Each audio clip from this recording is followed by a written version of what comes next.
하나님이 빠진 하나됨이라고 하는 것은 굉장한 위험성이 있습니다. 오늘 우리가 살펴볼 이 바벨탑 사건이야말로 굉장히 큰 일을 도모하고 있지만은 그곳에는 하나님이 보이지 않습니다. 하나님을 빼놓고 도시를 건설하는 인간들의 모습, 그것을 보다 못한 하나님께서 친히 그들 속으로 오셔서 그들의 건설을 중단시키셨습니다. 오늘 우리는 이 본문 말씀을 통하여서 바벨의 공사는 중단이 되었어도 하나님의 나라의 공사는 결코 중단되지 않고 계속될 것이다 라고 하는 내용으로 하나님의 말씀을 전합니다. 첫째로 흩어짐을 면하자고 했던 사람들의 모습을 봅니다. 1절에서 4절 말씀인데요, 개역개정에 보면은 그 1절 말씀은 이렇게 되어 있습니다. 온 땅의 언어가 하나요 말이 하나였더라.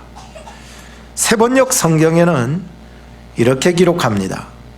처음에 세상에는 언어가 하나뿐이어서 모두가 같은 말을 썼다고 기록합니다. 여기에서 나오는 언어라고 하는 것은 우리가 잘 알다시피 기역, 니은, 디귿, 리을이라고 하는 기호들이 체계적으로 이루어져 있는 것들을 우리는 언어라고 표현을 하고, 말이라고 하는 것은 그 기호 체계들로 된 언어를 사용으로 해서 정보를 전달함으로 소통할 수 있는 것, 소통하는 행위까지 우리는 말이라고 정의할 수 있습니다. 오늘 본문에 등장하는 인물이 참 궁금했습니다. 어떤 인물들이었을까? 그래서 성경 창세기 1장부터 10장을 쭉 훑어보면서 11장을 보니까 이 사람들은 바로 노아의 후손들이었다라고 결론을 지을 수가 있었습니다. 세상은 노아 홍수 심판으로 말미암아 사람들이 다 죽고 단 노아 가족들만 살아남았습니다. 그렇게 형성된 노아 가족들 후손들의 그 공동체 말이죠. 그들은 한 가족 안에서 하나의 언어를 사용하고 있었고, 노아 홍수 이전에도 이미 물론 그들은 언어를 가지고서 서로 말을 하고 이렇게 살았습니다. 언어와 말이 하나가 되었다는 것은 무엇을 의미합니까? 그것은 소통을 의미합니다. 소통이 되면은 어떤 일이라도 행할 수 있는, 함께 이루어 나갈 수 있는 일이 생기고요. 또 함께 일을 추진해 나갈 때에 마음이 맞아가지고 더 잘 추진해 나갈 수 있는 추진력도 생기는 것입니다. 그래서 소통이 되면은요, 척하면은 척 알아들어요. 딱 하면은 딱 알아들어요. 근데 소통이 안 되면은요, 부부끼리도 못 알아먹어요. 같은 민족끼리도 못 알아먹는 거예요. 참 희한하죠. 제 모습 속에 이런 모습이 있어서 참 저 자신을 한탄할 때가 많습니다. 부인이 저한테 얘기해요. 당신은 그렇게 내가 3번 4번 말했는데도 내 말을 못 알아먹느냐고 그렇게 얘기를 하는 거 보면은 아직 제 속에 이런 연약한 모습이 있다는 것을 생각해 볼 수 있습니다. 그런데도 불구하고 같이 삽니다. 참, 뭐 알아먹어도 같이 사는 이유가 뭔 줄 아십니까? 하나님이 우리와 함께하고 있었어요. 우리 교회가요, 참 서로 다양하게 그렇게 살아도요, 함께할 수 있는 이유는 성령께서 우리 안에 계시기 때문입니다. 성령의 하나 되게 하신 것을 지켜나갈 수 있는 우리 교회 되기를 축복합니다. 이것은요, 단순히 문자적인 언어의 조합적인 의미만을 얘기하지는 않잖아요. 본문 2절에 보시면은 그들이 동방으로 옮기다가 시날 평지를 만나 거기 거하고라고 했습니다. 그들이 지금 동방으로 옮겨가기 시작했습니다. 유목민들이다 보니까는 옮겨 살아야 되는 게 마땅하지 않겠습니까? 근데 단순히 본문에서는 동쪽으로 갔다는 공간적 의미만을 얘기하지는 않습니다. 다시 말해서 그들이 동방으로 옮기다가라고 하는 이 말씀 속에서는 하나님과 멀어진 생활이 이어지고 있었다라고 하는 종교적 의미를 가지고 있습니다. 하나님을 의지하고 하나님의 말씀을 의지해야 될 노아 자손들입니다. 물론 율법은 그 당시에 없었지만 구약적, 옛, 복음적 혹은 하나님의 말씀이 이루어지고 있었기 때문에 하나님의 말씀과 상반되는 그런 곳으로 옮기고 있었던 것이었어요. 그래서 그들은 심판에서 구원받은 노아 할아버지 때에 그 은혜 받은 민족이었음에도 불구하고 점점 하나님과 멀어지는 생활을 하고 있었다는 것이 오늘 본문에서 그들이 동방으로 옮기다가라고 하는 의미를 가지고 있어요. 그런데 그들이 동방으로 옮겨가면서 발견한 것이 하나 있었습니다. 참 옮겨 다니다 보면은 딱 걸리는 곳에 있지 않겠습니까? 어디입니까? 오늘 본문에 보니까 너무너무 좋은 곳이었습니다. 시날 평지였습니다. 여러분, 시날이라고 하는 말은 두 강 사이의 땅, 평지. 시날,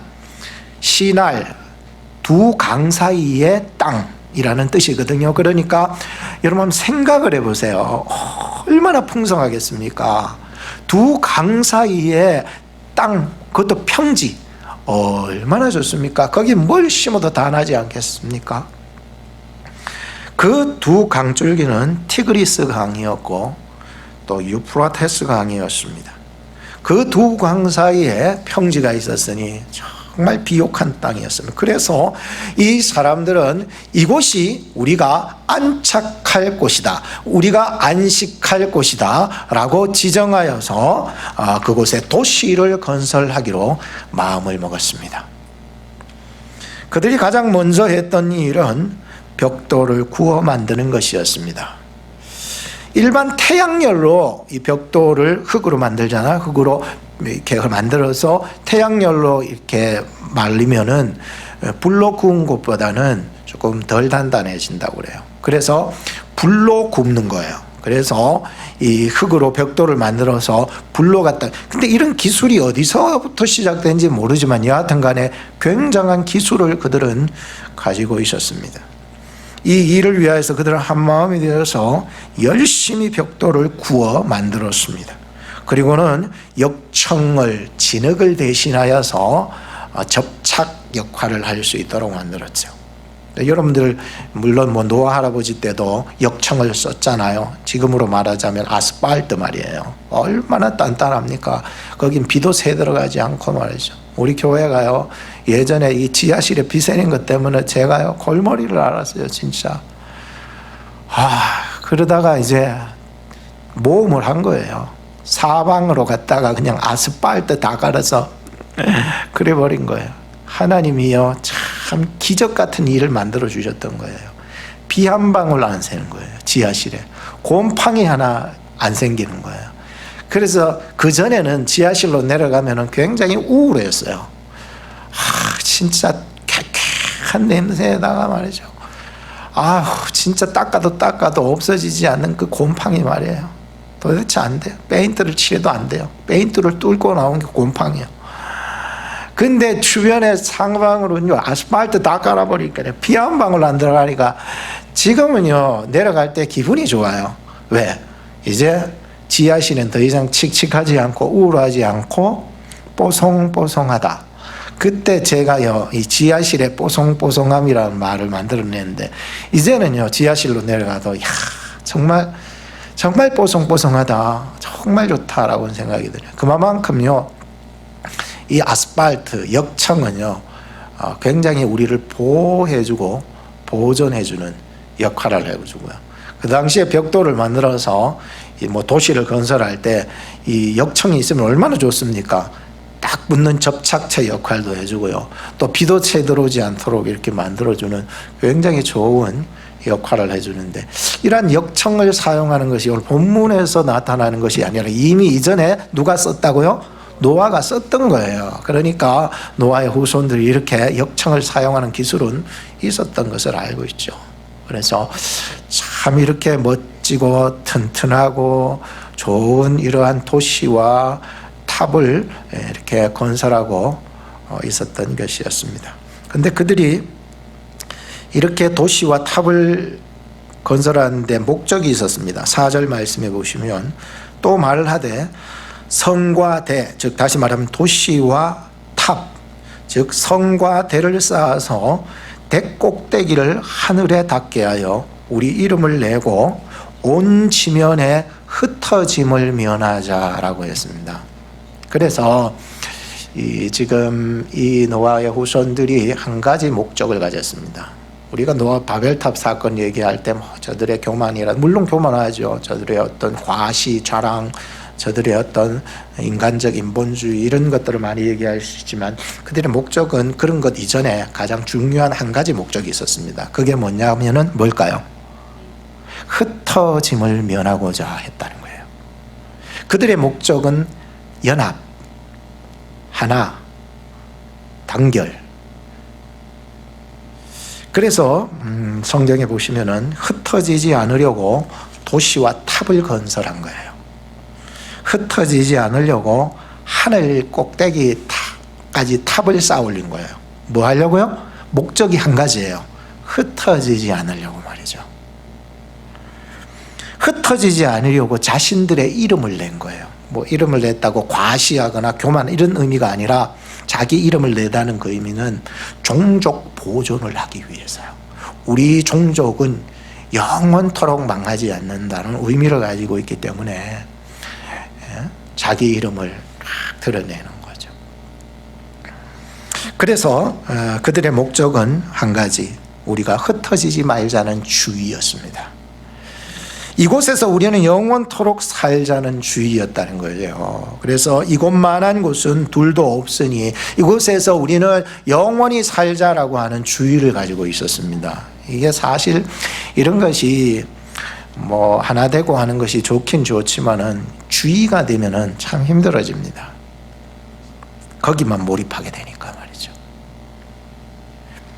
민족이 하나가 된다는 것은 좋은 현상 아니겠습니까? 저나 여러분들이 하나 되고 가정이 하나 되고 군대가 하나 되고 말이죠. 우리 몸이 머리를 중심으로 하나가 되어 있는 게 굉장히 중요하지 않습니까? 중요하다니까요. 그런데 하나 되려는 곳에는 위험성이 따릅니다. 하나 되려고 온갖 수단 방법을 가리지 않고 살아가는 그 윤리적인 위험성이 따릅니다. 하나가 되려고 말이죠. 수단 방법을 가리지 않고 말이죠. 다른 사람을 짓밟고 말이죠. 법을 무시하고 말이죠. 그래서 하나가 되려고 말이죠. 위험성이 있다는 거예요. 또 하나는 하나가 되려고 하나님의 명령을 대적하게 되는 거예요. 하나님의 명령은 무엇입니까? 창세기 1장 28절을 보면 생육하고 번성하고 충만하고 땅에 충만하고 땅을 정복하는 일이었습니다. 이 말씀과 하나가 된다라고 하는 것은 굉장히 대치를 이루고 있어요. 어쩌다 보면 이것이요, 하나님의 명령을 막 대적하는 일이 될 것이기 때문에 사람들은 하나가 되어서 땅에 충만하기는커녕 자기 이익을 위해서 생육하고 번성하고 충만하고 정복해야 될 그 사명을 거부해버립니다. 자기만 잘 살려고 하고 말이죠. 자기 안녕을 위해서 살고 말이죠. 자기 이익을 위해서 말이죠. 하나님의 명령을 거부해버리는 거예요. 도리어 그들은 안주하기를 원했고 정착하기를 원했고 진보가 없이 주저앉으려고만 했다는 것입니다. 하나님은 우리를 통하여 무엇이라고 말씀하고 계실까요? 너는 이제 그 정도 됐으면 안주하라고, 이젠 정착하라고, 더 이상 진보고 뭐 개혁이고 없이 그냥 주저앉아 버리라고 이렇게 얘기하지 않습니다. 하나님은 우리를 통하여 세계 열방으로 흩어져 땅을 정복하고 우리의 목숨이 다하는 그날까지 번성하고 땅에 충만하라고 말씀하고 있습니다. 땅 끝까지 이르러 복음을 전하라고 하나님은 명령하신 것이었습니다. 그런데 지금 이 사람들은 하나님과 멀어진 생활을 계속하다 보니까 이제는 점점 좋은 것만 찾고 안주하려고만 하고 정착하려고만 하고 안식처만 찾고 있었던 것이었습니다. 이것은 하나님의 우리에게 인생에게 주신 우리의 본질적 사명과 굉장히 대치되고 있었다는 거죠. 그러나 여러분, 우리 교회가 사라지는 그 순간까지 하나님의 명령에 순종하는 교회가 되고 여러분들이 되기를 축복합니다. 하나님의 명령이거든요. 그때 하나님 앞에 나아가면 너 참 잘했다고 그러는 거예요. 그게 인생이요, 하나님 앞에 보람된 삶이 그런 사람 아니겠습니까?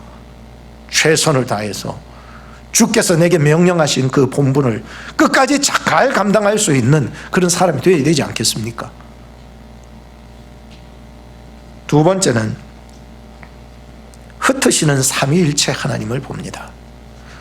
5절부터 9절까지의 말씀입니다. 5절 말씀을 먼저 보시면 여호와께서 인생들에 쌓는 성과 대를 보시려고 강림하셨더라라고 했습니다. 4절 이전까지는 인간들이 행하는 일들을 중점으로 기록되었습니다. 인간들이 어떤 일을 해나가고 인간들이 모여서 어떻게 하나가 되어서 어떤 일을 추진해 나가는지, 건설해 나가는지, 무엇을 세우는지, 어떤 마인드를 가지고 있는지를 잘 볼 수가 있었는데 이제 5절부터 끝까지는 하나님이 무슨 일을 하시고 계시는지 기록하고 있습니다. 하나님께서 죄인들 속으로 강림하신 사건입니다.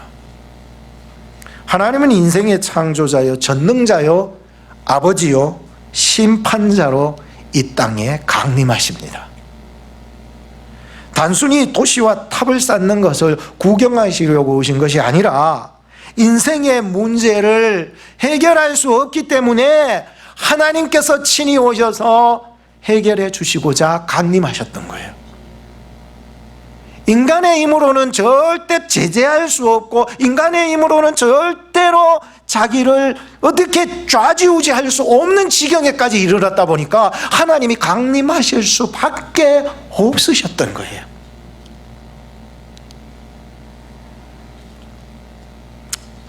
하나님이 오시면 인생의 문제는 해결됩니다. 하나님이 오셔야 가능한 일이에요. 인간이요, 안 됩니다. 인간이 해결한다? 갈등도 해결 못합니다. 하나님이 은혜 주시는 자, 하나님이 믿음 주시는 자 되기를 축복합니다. 그런 자가 순종할 수 있고 희생할 수 있는 거예요. 하나님이 오시지 않으면 인생의 문제 해결 안 됩니다. 오늘 본문 5절에서 인생들이라고 하는 뺀에 하아담이라는 표현을 쓰고 있습니다.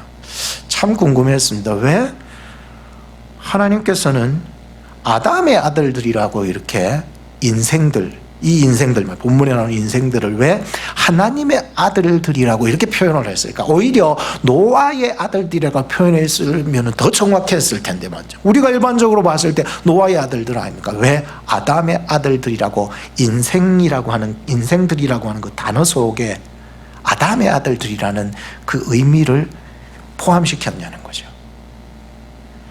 그것은 바로 아담 이후에 모든 인류가 죄인이기 때문이라는 의미를 담고 있었습니다. 인생들은요, 누구나 할 것 없이 아담 이후로 죄인들입니다. 죄인이란 하나님의 뜻에 모자라거나 하나님의 뜻에서 빗나갈 때에 그 사람을 죄인이라고 정의합니다. 오늘 본문에 나타난 인생들의 행위는 하나님의 뜻에서 빗나간 행동들이었습니다. 모두가 일심으로 연합해서 하는 일들이라고는 다 하나같이 자신들의 뜻대로 살아가면서 자기들의 뜻만을 실현시키고자 하는 빗나간 인생들이 이 시날 평지에 와서 도시와 성을 건설하고 있었던 거죠. 그런 인생들이 비단이 노아의 후손들만 그런 것은 아니라 저와 여러분들이 살아가면서도 우리네 인생 속에서도 하나님의 뜻에서 빗나가고 살아가고 있는 우리들 아니겠냐. 그러면서도 빗나간 왜곡된 우리의 인생들이 마치 빗나간 행동을 하면서도 자기가 마치 옳은 양 그렇게 살아가는 우리의 모습이 아니겠느냐는 거예요. 저도 포함합니다. 목사도 다른 사람이 아니라 인간이기 때문이지요. 하나님의 뜻에 충족되고 하나님의 뜻에 정확하게 그 길을 가느냐, 그렇지는 못하잖아요. 언제나 돌아보면 회개할 게 생기고요. 언제나 돌아보면 하나님 앞에 엎드려야 될 일이 생기고요. 저도 인간이고 여러분들도 인간인데 다 하나같이 죄인인 것이죠. 예수님을 십자가에 못 박으라고 소리치면서 말이죠. 달려들던 그 종교 지도자들, 무리들, 빗나간 종교 생활 아닙니까? 마치 자신들의 행위가 옳다고 여기면서 소리 지르는 것과 같은 그런 모습 아니겠습니까?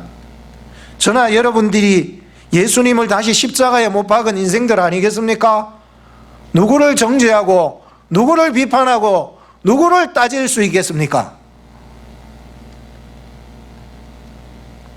이런 죄된 인간들은 말이죠, 인생들은 자신의 힘으로는 결코 자신의 행하는 일들을 제어할 수가 없습니다. 그래서 하나님께서 인생 속으로 강림하셔야만 했습니다. 6절에서 8절을 통으로 보겠습니다. 여호와께서 가라사대 이 무리가 한 족속이요 언어도 하나이므로 이같이 시작하였으니 이후로는 그 경영하는 일을 금지할 수 없으리로다. 7절입니다. 자, 우리가 내려가서 거기서 그들의 언어를 혼잡게 하여 그들로 서로 알아듣지 못하게 하자 하시고 여호와께서 거기서 그들을 온 지면에 흩으신 고로 그들이 성 쌓기를 그쳤더라. 하나님이 오셔야 된다니까요. 하나님은 왜 좀 미연의 방지 차원에서 이들을 좀 미리 저지하셨으면 어땠을까 궁금증이 생겼습니다. 하나님 전능자라면서요. 하나님 다 아신다면서요. 왜 이런 흩어짐의 비극을 주실 수밖에 없으셨는가? 하나님이 다 하실 수 있는 분이시라면서요. 왜 하나님은 이렇게까지 저들을 비참하게 만들으셔야만 하셨을까요? 하나님께서는요, 인간들에게 자유의지를 주셨습니다. 그 자유의지가 악용이 될 때 그 결과는 비참하게 끝나는 것을 저는 성경을 통해서도 보았고 저의 삶의 경험을 통해서도 경험했습니다. 하나님이 우리에게 주신 자유의지가 있거든요. 있어요. 그거를 악용할 때가 있다는 거예요. 선용할 때는 정말 하나님의 의와 하나님 나라를 드러날 수 있게 하지만 악용할 때가 있는 거예요. 그럴 때 그 결과가 비참합니다. 하나같이 비참해요. 아담 때부터 그랬고요. 모든 민족들이요 살아가면서 비참하게 끝나는 것을 성경을 통해서 보고요. 목회를 하면서도 봅니다. 이것이 인간의 죄성이 마치 수레바퀴처럼 돌고 있는 거예요. 성경의 역사가, 우리의 역사가. 그럼에도 하나님은요, 이런 비참한 인생들로 돌아가고 있는 이 세상 속에서도 하나님은 여전히 변하시지 않고 신실하시고 오래 참으시고 기다려주시며 내가 구원받기를 원하시며 그 때를 준비하고 계시는 거예요.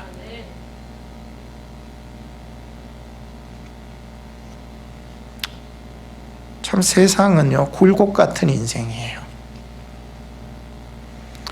이제 좀 한숨 쉬고 평안할까 싶은데 또 오르막이 생기고 또 일이 만들어지고 갈등이 생기고 또 이제 좀 뭔가 기도하면서 은혜 받고 믿음으로 충만해서 이 일을 잘 해결해 넘어가나 싶은데 또 내 앞에는 또 굴곡 같은 인생이 또 닥쳐오고요. 이것이 마치 뭐 언제 끝날지 모르지만 계속해서 우리의 인생에 굴곡이 만들어지고 있는 거예요. 근데 희한하지요? 이 굴곡의 방향이 수평으로 가지 않고 천국을 향해 가고 있었다는 거예요.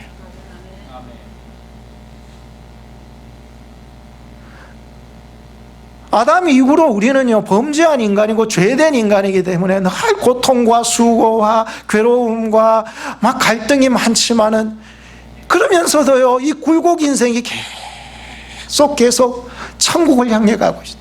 하나님이 여러분을 붙잡으십니다. 하나님의 은혜가 여러분과 함께하기 때문입니다.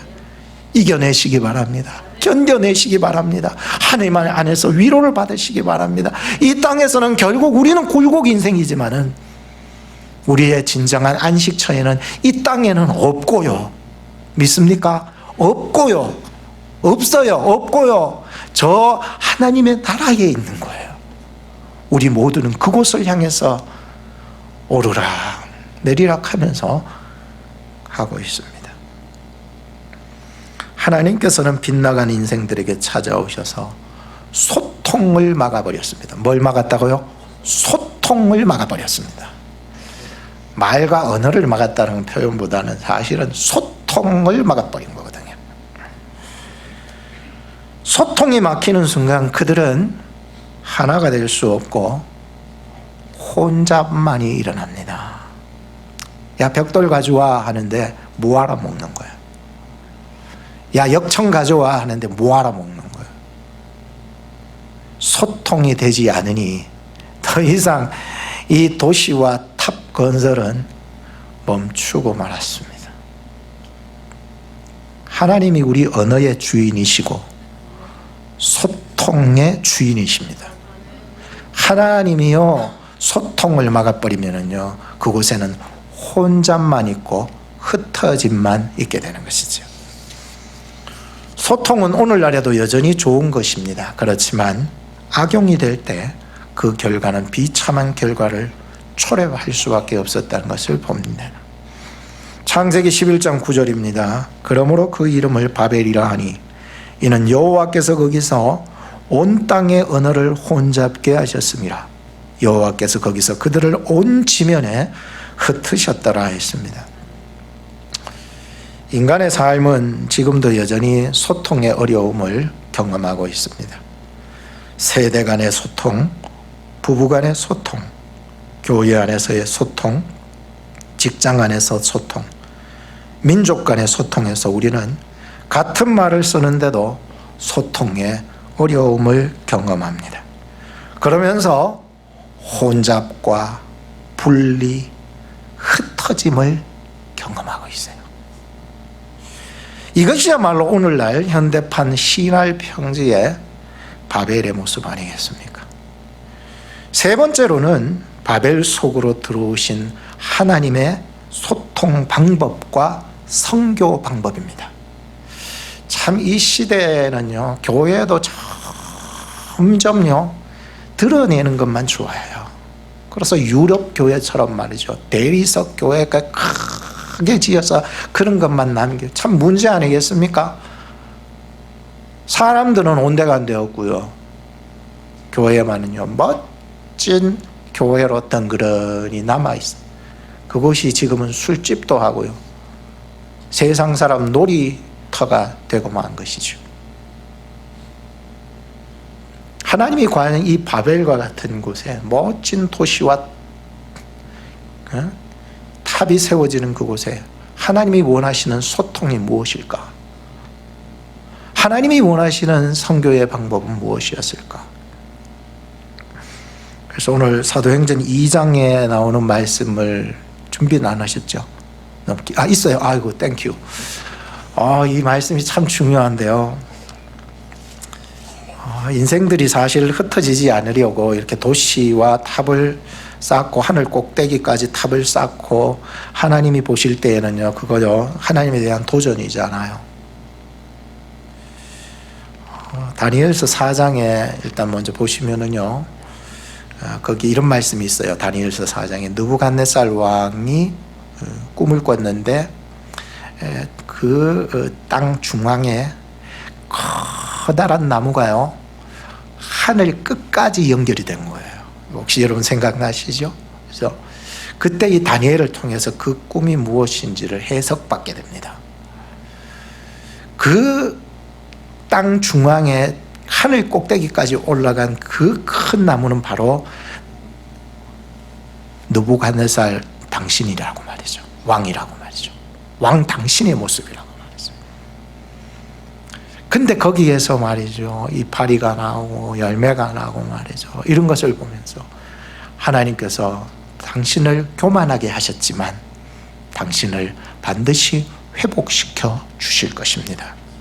그 교만 때문에 당신은 짐승처럼 풀을 뜯어먹고 할 것이지만 반드시 7때가 지나가면은 당신은 회복될 것입니다 라고 하는 약속을 드려요. 여러분 그 말씀 그 뒤편에 읽어보시면 정말로 그 말씀대로 느부갓네살 왕이 말이죠, 교만해가지고 말이죠, 하나님이 그 교만을 치시잖아요.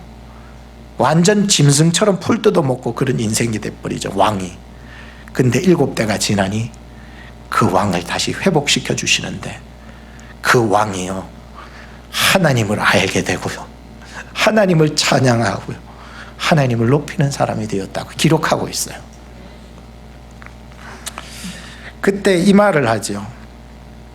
교만하게 행하는 자를 그가 능히 낮추심이라. 하나님께서는 어쩔 때 우리를 낮추실 때 있어요.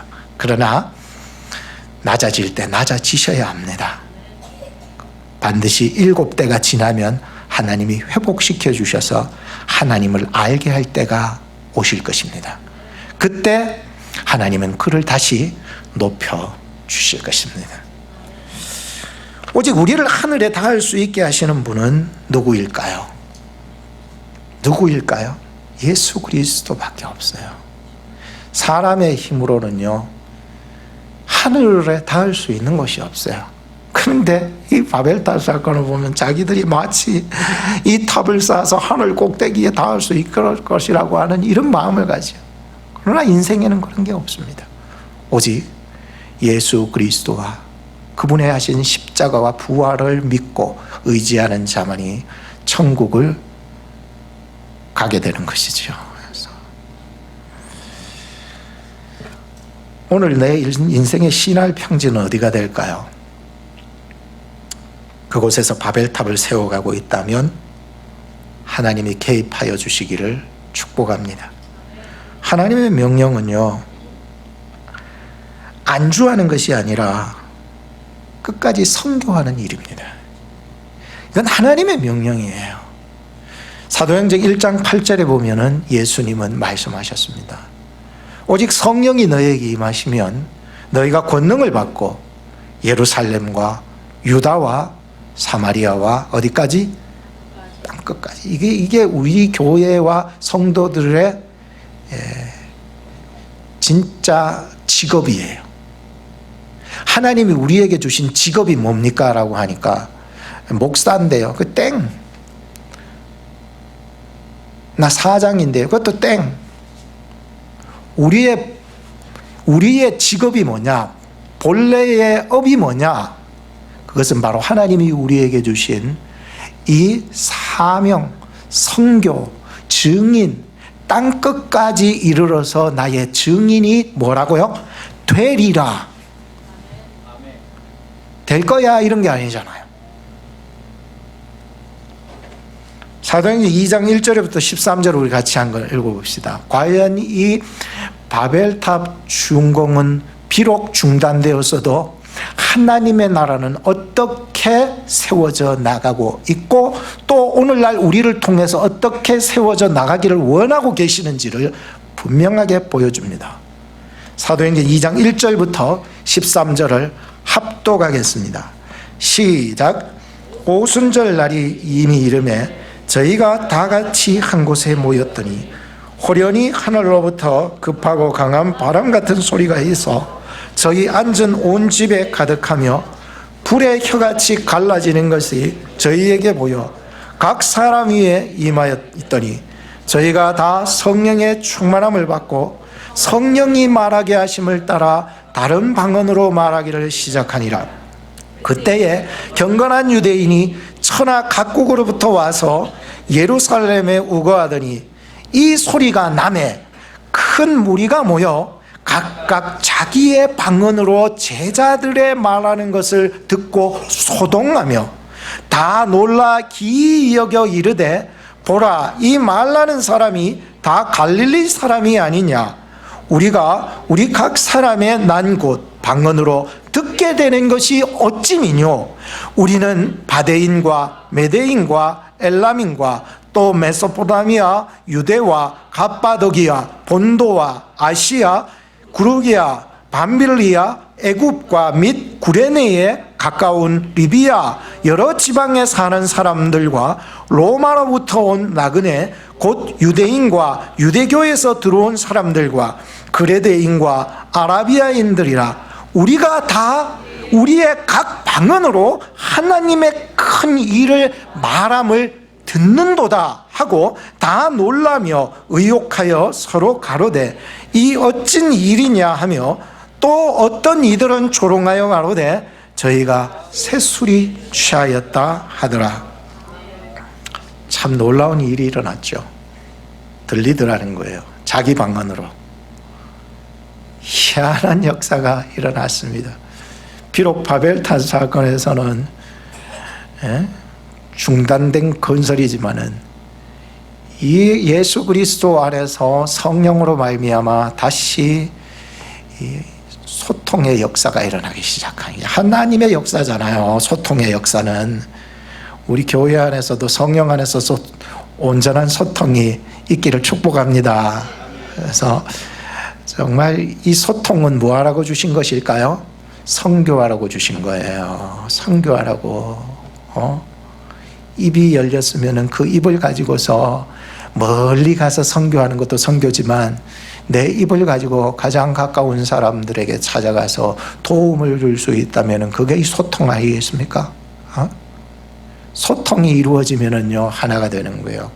이거는 꼭 문자적 언어를 말해주는 것만 얘기하고자 하는 것은 아니잖아요. 결론을 짓겠습니다. 인생은요 참 짧습니다. 70 혹은 강건해야 80.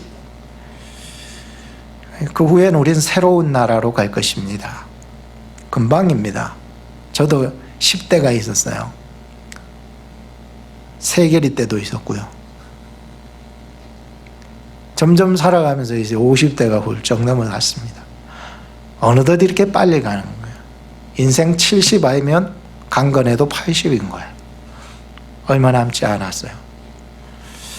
우리가 이 얼마 남지 않은 인생, 빨리 지나가는 인생 안일하게 보내라고 하나님이 우리에게 생명 주셨다고 생각지 않습니다.